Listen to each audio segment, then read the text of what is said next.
Hi, beautiful. Today we are talking quantum nutrition, how to heal your inner child with food.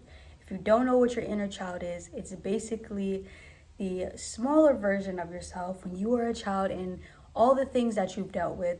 Most of us have trauma that have happened to us in the past, and even if you don't count it as trauma, because we don't like to victimize ourselves over here, but even the small things, someone picking on us, someone saying something about our appearance or making fun of our personality, all those little things that happened to us as we were developing that shaped the way that we think, that actually made us into the person that we are today. We are going to heal that inner child who is within us, because when you think about it, we are still that child. We just grew up. We just got a little bit bigger. Our features changed, grew some things, and now we're adults. But that child still can run the show and needs healing. So we're going to go over 4 ways that we can tend to that inner child within us, that little boy or little girl who still needs so much love. My name is Kira, and I am a holistic food and wellness leader. Before we get started, go ahead and like and subscribe, and I will tell you what to comment later. When you were a child, there was probably a lot of community events, and at these events you had multiple interactions. You definitely had food, whether it was a circus, whether it was a field day, whether it was Thanksgiving, a picnic.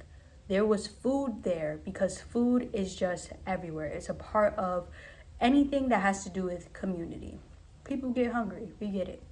So the first way that you are going to heal your inner child is to go and eat in community. Go eat outside, maybe have a picnic, but you want to make sure that the 4 elements are around. The 4 elements being water, air, fire, and earth. So water, maybe sit by some type of water or a water fixture. Have the sun, that's our fire. Our air is just always there. And earth, right? So we want some soil, we want some plants. And all of these things are super healing when we get out in nature and when we are interacting with other people. Those are all things that we need in order to heal. And if you have had any negative experiences at things like this as a child, now is your time to rewrite the story. As children, we were brought everywhere. We didn't really have autonomy over our lives, so we went everywhere with everyone. And we were getting a lot of projection, a lot of people telling us this thing, and a lot of things that we learned from our elders. Some things are good, some things are bad, but all of these things have been planted into our subconscious, and they created the person that you see today. So another thing you could do is a tea party, but really we're talking food, community, and at least 2 of the 4 elements to create a space and feel of healing for yourself, to put you into those same environments that you were in as a child and kind of recreate those stories.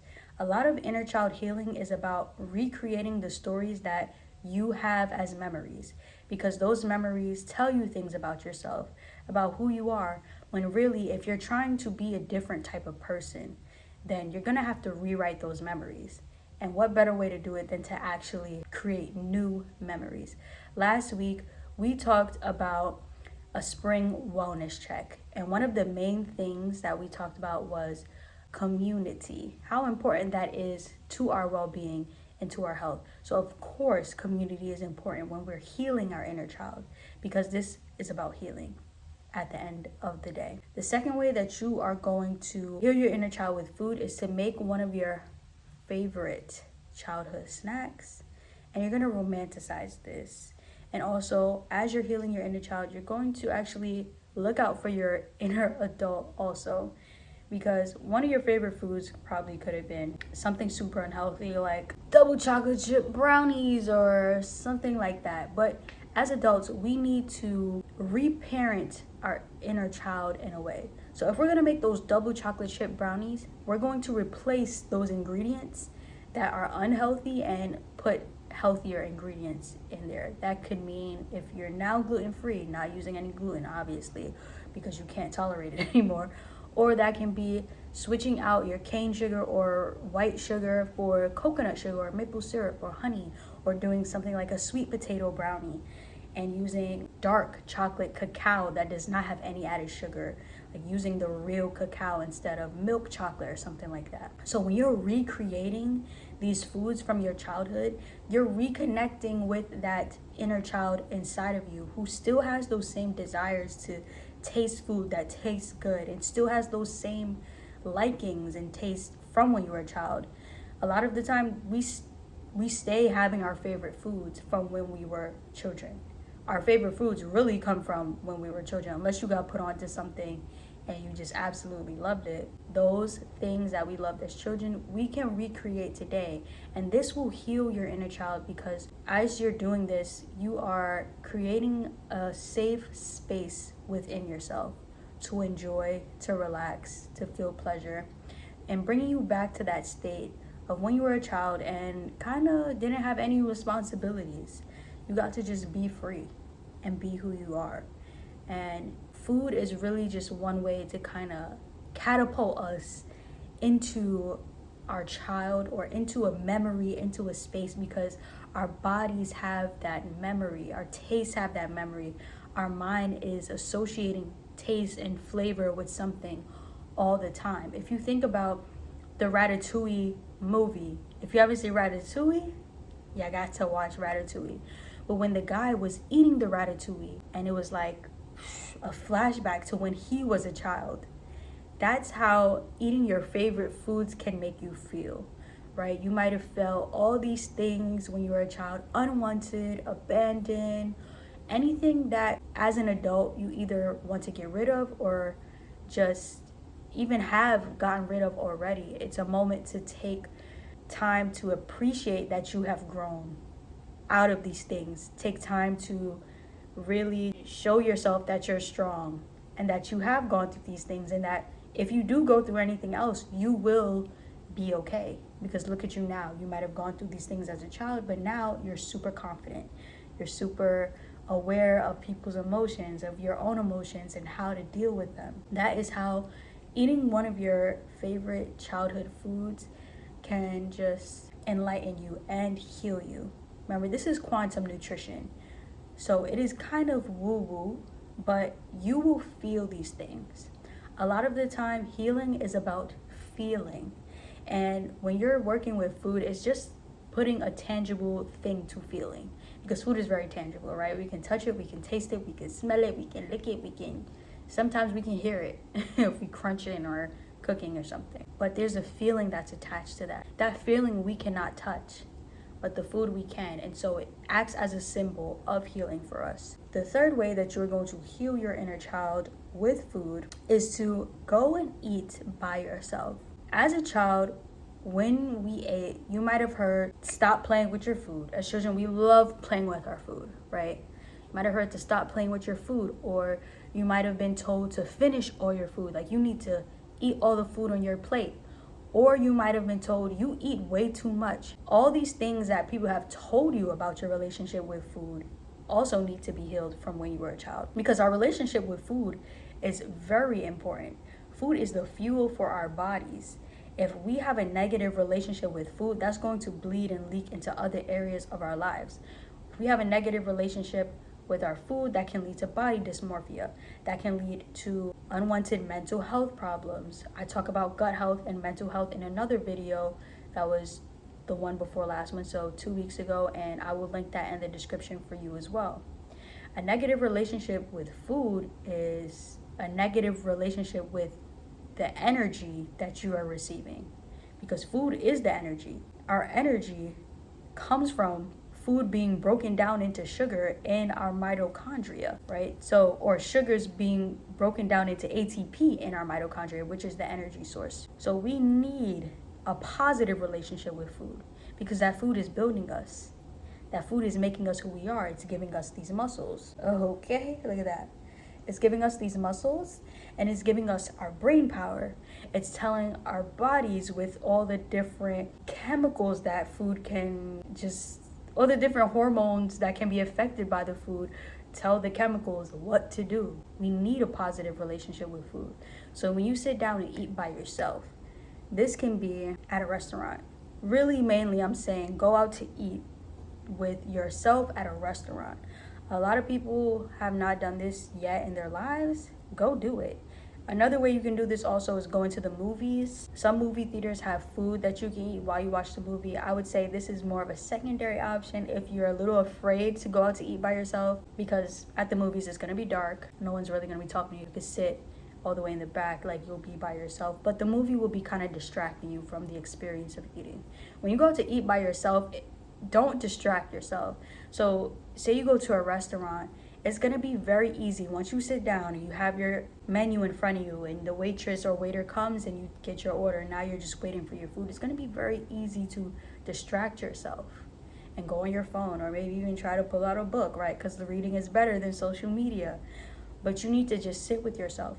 Take a look around at all the people. Have this moment for yourself, and sitting with yourself as you did when you were a child. When we were children, we had so much time to sit and think and just and be in our imagination. And we need time to give ourselves that same just space for breathing, for healing, for thinking, for conjuring up ideas, for our default mode network to bring things about and create ideas in our brain to bring to life. And from what I mentioned earlier, if you're eating by yourself and you were told, stop playing with your food. When you're at this restaurant, play with your food for everybody to see, whoever wants to look. If you were told you eat too much, eat all your food. Eat as much as you want. If you were told you eat too little, eat as much as you want and leave the rest. You might feel shame. A lot of people feel shame about wasting food when you don't finish it.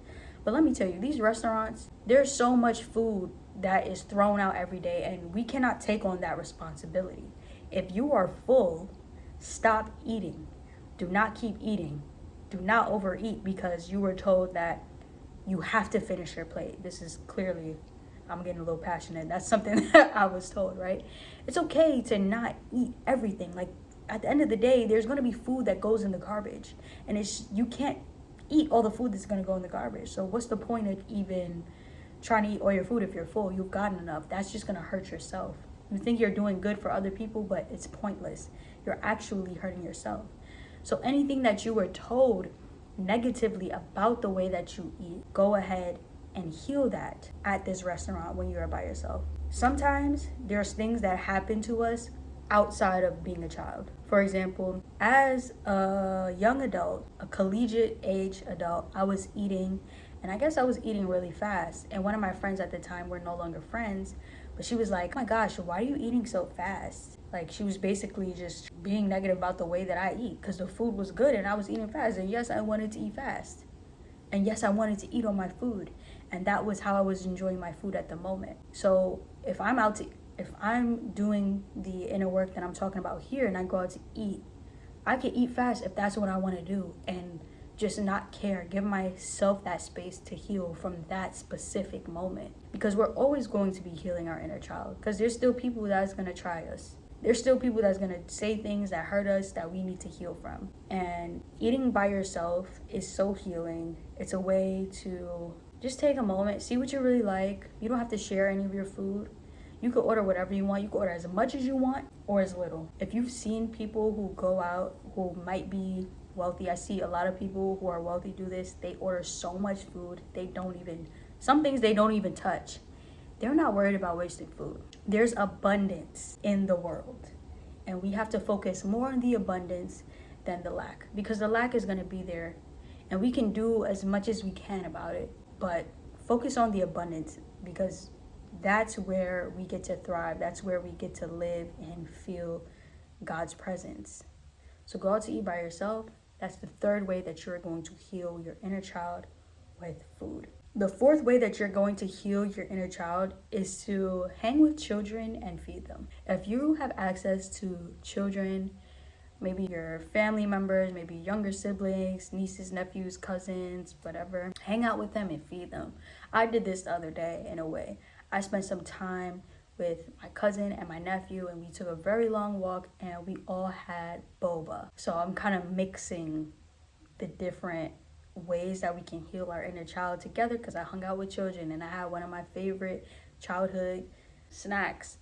And so just watching them enjoy the boba, what they had to say about it, and then me also enjoying the boba, like that was just a moment where we were all level. Like we were all having our boba. It wasn't like I'm the adult and these are the children that I'm watching. It was like we're all just children enjoying our boba. And that felt really good. And boba's very playful as well because it's just a fun type of drink. And so hearing if they liked it, hearing like the different types of boba that they wanted or the different types of flavors, it was just fun and it just brought some whimsy into my experience. And it really awakened my inner child because, like I mentioned, I was just on the same plane as them for just a moment. And when you feed children, you can see that light that's still inside of them that has not been taken out, and they play with their food. Like we were walking, me and my nephew, and then my cousin was behind us, and then all of a sudden I hear like splatters of the bubble tea on going on the ground, and I turned around, I'm like, what was that? Like, what are you doing? He lied, but he was like, it just fell.